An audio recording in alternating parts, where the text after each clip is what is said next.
안녕하세요. 좋은 아침입니다. 장동우 미래스탁의 박시장입니다.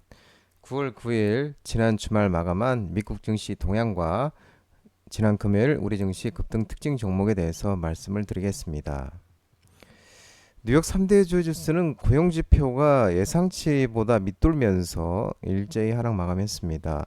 다우는 1.01% 하락 마감, 나스닥은 2.55% 하락 마감, S&P 500은 1.73% 하락 마감했습니다.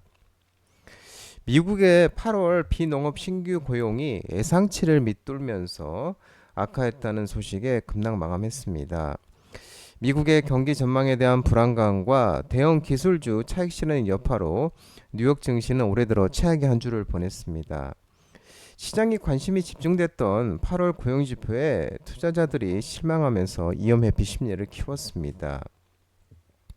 미국 노동부에 따르면 8월 비농업 부분 신규 고용은 전월보다 14만 2천 명 늘어났습니다. 하지만 시장 예상치는 16만 4천 명이었는데 이 증가를 하회했습니다.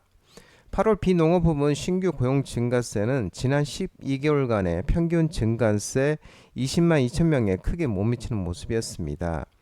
특히 시장은 앞서 발표된 7월과 6월의 고용 수치마저 대폭 하향 조정되면서 실망한 것으로 나타났습니다. 7월의 비농업 부문 신규 고용은 기존 11만 4천 명 증가에서 8만 9천 명 증가로 2만 5천 명을 낮췄습니다. 6월 수치는 17만 9천 명 증가에서 11만 8천 명 증가로 6만 1천 명으로 하향했습니다. 8월 실업률은 4.2%를 기록하며 시장 예상치에 부합했고 7월 수치 대비로도 0.1포인트 하락했습니다. 하지만 이 고용 증가폭의 둔화에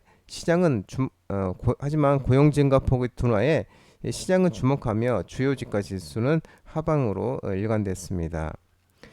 또 한편 또 B컷을 예상하는 연준 인사의 발언도 증시에 영향을 줬습니다. 크리스토퍼 일러 연준 이사는 경제가 탄탄하게 성장하고 있고 지속적인 성장 전망도 좋다면서도 경제 연착륙 가능성을 높이기 위해 데이터가 기준금리의 더 큰 인하 필요성을 시사한다면 저도 그것을 지지할 것이라고 밝혔습니다. 시장에서는 이 패드 연준에서 긴축적인 통화 정책을 선호한 인물인 그가 향후 금리 인하 속도가 빨라질 수 있다는 입장을 취하자 경기 침체를 우려해 이러한 태도를 보인 게 아니냐는 해석이 나오는 모습이었습니다. 이날 패드 연준 움직임에 반응하는 미국 국채 금리는 일제히 하락했습니다. 2년 만기 국채 수익률은 3.67%로 전날 대비 0.8베이스 포인트 하락을 했습니다.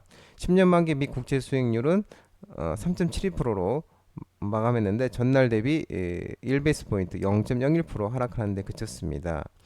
미국 국채 수익률 모두 8월 고용지표 발표 직후 이날 오전 장중 방향성을 잃고 급등나가는 모습을 나타내기도 했습니다. 고용 악화가 성장 우려로 이어지면서 뉴욕 증시의 대표적인 성장주인 기술주들도 대거 급락하는 모습이었습니다. 애플은 0.70% 하락, 마이크로소프트는 1.64% 하락, 엔비디아는 4.09% 하락, 알파벳은 4.02% 하락, 아마존은 3.65% 하락, 메타는 3.21% 하락, 넷플릭스는 2.61% 하락했습니다. 엔비디아가 4% 이상 또 제2의 엔비디아라고 불리는 브로드컴이 10% 이상 하락하면서 필라델피아 반도체 지수도 4.52% 하락하면서 4,528.21포인트로 마감했습니다. 브로드컴은 실적 전망이 시장 예상을 하회하면서 투매가 나오면서 10.36% 하락 마감하는 모습이었습니다. AMD도 3.65% 하락, 인텔 2.63, TSMC 4.20, ARM 4.71, ASML 5.38% 등 또 마이크론 3.37% 등 반도체들도 대부분 큰 폭으로 하락 마감했습니다. 전기차 또한 미국 증시가 일제 하락하면서 모두 하락했습니다. 테슬라는 8.45% 하락하면서 210.73달러의 마감, 리비아는 3.71%, 루시드는 1.65%, 니콜라는 6.74% 하락 마감했습니다. 유럽 주요국 증시는 미국의 부진한 일절의 보고서 등의 일제히 하락 마감했습니다. 독일, 프랑스, 영국 다 일제히 하락하는 모습이었습니다. 국제 유가는 미국의 고용지표 부진에 경기 침체 우려와 리비아 석유 생산 차질 조기 해결 가능성 등의 하락 마감했습니다. WTI는 67.67달러 2.14% 하락 마감하는 모습이었고 국제금값도 온수당 2,524.60달러로 0.7% 하락하는 모습이었습니다. 지난주 금요일 코스피도 1.21% 하락 마감했습니다. 2544.28포인트로 마감했는데 미국의 경기 침체 우려가 지속되면서 외국인이 2661억 순매도하면서 하락 마감했습니다. 기관은 831억을 순매수했습니다. 코스피 특징주를 살펴보면 케이스 그린홀딩스와 캐시 코트레일 상한가를 갔는데 워크아웃 캐시 소식이 나오면서 상한가를 가는 모습이었습니다. DB금융투자가 이날 급등이 나왔는데 기업가치 재고계획 소식이 나오면서 급등이 나온 모습이었습니다. 대구백화점 또한 이날 반등이 나왔는데 경영권 지분과 부동산 매각 진전 기대감이 부각되면서 대구백화점 또한 급등이 나온 모습이었고 한컴라이프케어도 이날 급등이 나왔는데 정부가 전기차 화재 안전대책 발표 소식에 이 소방차용 접이식 이동 침수조 개발이 부각되면서 한컴라이프케어도 이날 급등이 나온 모습이었습니다. 코스닥은 706.59포인트 1.58% 하락 마감했습니다. 외국인과 기관이 순매도매서 하락 마감했는데요.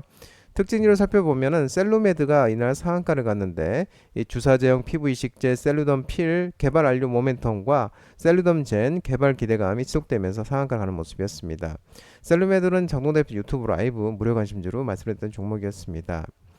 이날 또 정부가 전기차 화재 안전대책 발표에 재난 안전 관련 종목들이 상승을 했는데 이 파라텍이 스프링쿨러 헤드류 등 소방기구 제조 부각이 나오면서 제조보가 부각이 되면서 상한가를 가는 모습이었고 LK삼양은 전기차 화재 특화 지능력 열화상 솔루션이 부각되면서 상한가를 가는 모습이었고 TKG 애강 또한 소방 배관제 등 배관제 생산을 하면서 급등이 나온 모습이었습니다. 이날도 자율주행의 일부 종목들이 강세를 보였는데요. 테슬라가 내년에 1분기에 유럽과 중국에서 자율주행 소프트웨어 출시 계획 등의 자율주행차 관련 테마로서 퓨런티어가 급등이 나온 모습이었고 오토엔 또한 자율주행 관련차 종목으로서 급등이 나왔는데 현대차 사내벤처 업체로 이 자동차 생활 데이터 플랫폼 사업이 부각이 되면서 오토엔도 급등이 나온 모습이었습니다.